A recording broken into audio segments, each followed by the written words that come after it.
আউযু বিল্লাহি মিনাশ শাইতানির রাজিম। বিসমিল্লাহির রহমানির রহিম। আসসালামু আলাইকুম। আজকের ভিডিওর আলোচ্য বিষয় তাহাজ্জুদ নামাজের নিয়ত। আমরা অনেকেই তাহাজ্জুদ নামাজ পড়ি, কিন্তু তাহাজ্জুদ নামাজের সঠিক নিয়তটা কি সেটা জানি না। আজকে আরবি নিয়তের সাথে সাথে আমরা বাংলা মানেটাও জেনে নেব। তাহাজ্জুদ নামাজ একটি নফল নামাজ। সকল নফল নামাজের মধ্যে তাহাজ্জুদ নামাজের স্থান ও ফজিলত সর্বশ্রেষ্ঠ।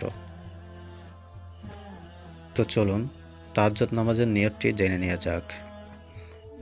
নাওয়াইতু আন উসাল্লিয়া লিল্লাহি তাআলা রাকাতাই সলাতি তাহাজ্জুদি সুন্নাতু রাসূলুল্লাহি তাআলা মুতাওয়াজ্জিহান ইলা জিহাতিল কাবাতি শরীফাতি আল্লাহু আকবার। এটি তাহাজ্জুদ নামাজের নিয়ত।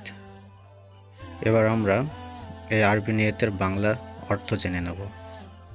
বাংলা অর্থ এমন: আমি কেবলামুখী হয়ে আল্লাহর উদ্দেশ্যে তাহাজ্জুদের 2 রাকাত সুন্নত নামাজ আদায় করার জন্য নিয়ত করছি। আল্লাহু আকবার।